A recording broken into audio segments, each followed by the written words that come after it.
Look at your portfolio right now. The urge to sell everything right now is entirely natural, and historically, it is a guaranteed way to destroy your wealth. And it is exactly what Wall Street wants you to do. I analyzed the market data from every major conflict since World War II. The historical data on what happens next is crystal clear, and I will share that with you in this video. So make sure you watch till the end. The US-Israel-Iran war is real, and we don't know how long would it last. The S&P 500 is down. Oil is heading towards $100 a barrel again. And right now, millions of investors are staring at their portfolios asking, do I sell, do I hold, or do I keep buying? Here is what I think, and what I'm actually doing with my money. Let me give you the numbers first, because a lot of what you're seeing in the headlines is designed to provoke an emotional reaction. As of today, March 13th, 2026, the S&P 500 is just below 6,700, down from a 52-week high of just over 7,000. That's roughly a 4% pullback from the high.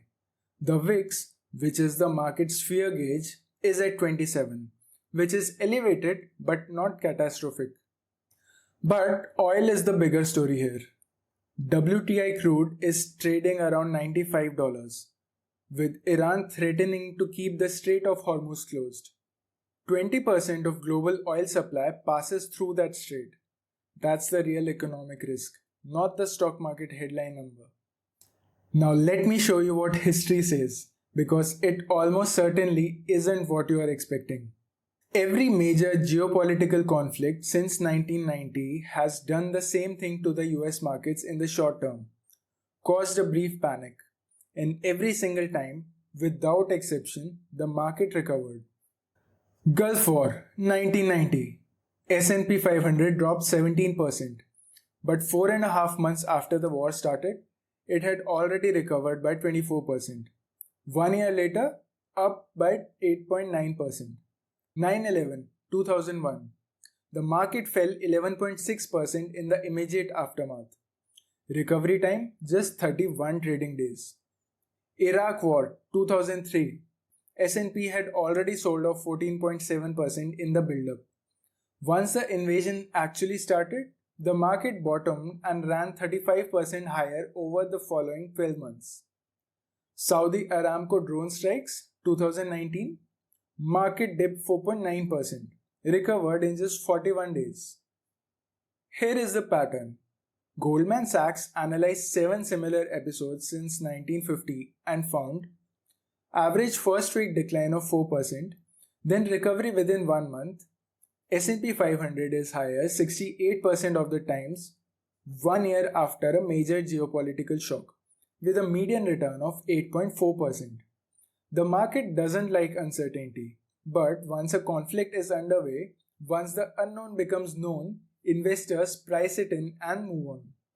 The people who lost money in every one of those wars were not the ones who held. They were the ones who sold the panic and then often watched the recovery happen without them. But this time feels different, right? Let me address that directly. Every time there is a war, investors split into 3 types, and I want to show you what the data says about each one. Type 1, the panicker. Sees the market down, sees red headlines, sells everything. I'll buy back when it's safe. This person almost never buys back at a better price. They miss the recovery, lock in their losses, and re-enter at higher levels after the fear has passed. History is brutal on this investor. Type 2, the perfect timer. Stays in cash, waiting for the exact bottom. Sounds reasonable in theory, but here's the problem. Nobody, and I mean nobody, consistently identifies the bottom in real time. Charles Schwab ran a 20-year study on exactly this situation. They took 5 hypothetical investors, each investing $2,000 into the S&P 500 every single year from 2004 to 2024. One of them, they called him Peter Perfect, had supernatural timing. He invested at the absolute market low every year without fail. Perfect execution every time. Another investor, Ashley, didn't bother trying to time anything. She just put her money in immediately when she had it. Every year, regardless of what the market was doing. No analysis, no waiting for the bottom. Peter Perfect ended with $186,000. Ashley, $170,000. A gap of just $15,000 after 20 years of perfect timing. Schwab ran this across 80 different 20-year periods throughout market history. The result held almost every single time. Here is what that means in plain English. Even if you could call the exact bottom of every war, every crash, every correction, perfectly, every single time, you would still end up with only about 9% more than the person who did not try at all. Coming to type 3, the steady buyer. Keeps buying quality assets, rebalances towards what war makes cheap and away from what it makes expensive. Doesn't try to pick the bottom, just keeps going. Every time, the steady buyer wins. So what specifically does steady buying look like in a war? Let's look at that. Wars create winners and losers in the market, and the divergence between them is enormous right now. The obvious winners, defense and energy. Lockheed Martin, Northrop, Raytheon, up significantly since the conflict started. ExxonMobil, Chevron, ConocoPhillips, up 4 to 5% in the first session alone.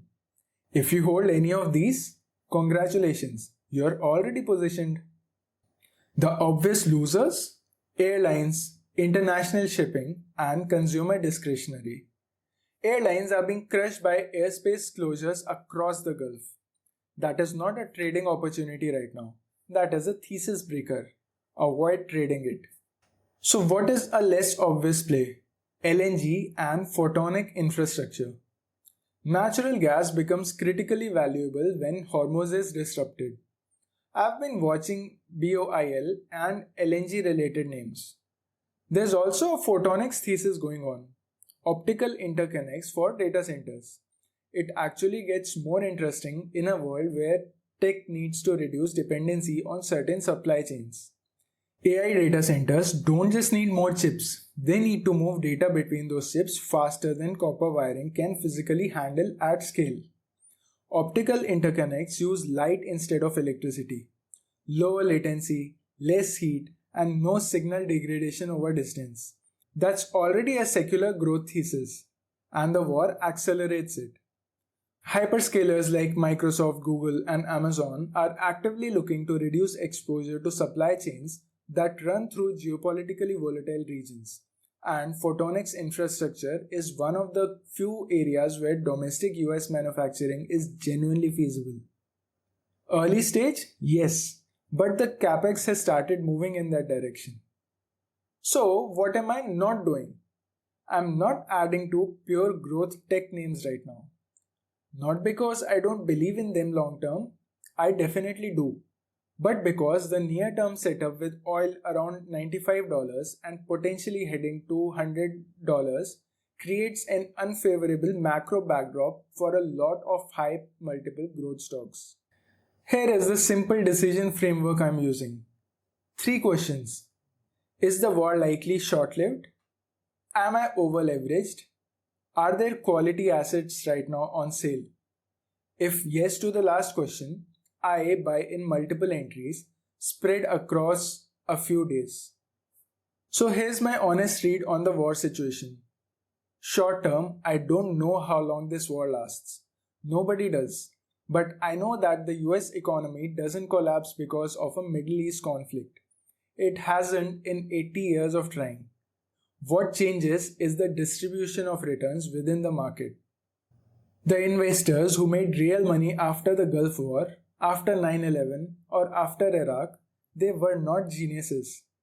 They just did not sell and even bought more when everything felt terrible. And because they did not lock in losses, they captured the full recovery. The question isn't will the market recover? It always has. The question is, will you still be in it when it does? My next video covers something that directly affects how you should think about this war. The Chamat Palihapitiya claim that Warren Buffett's returns were basically built on insider information that is now illegal, and why that is actually great news for us. Let me know in the comments which stock you're buying right now.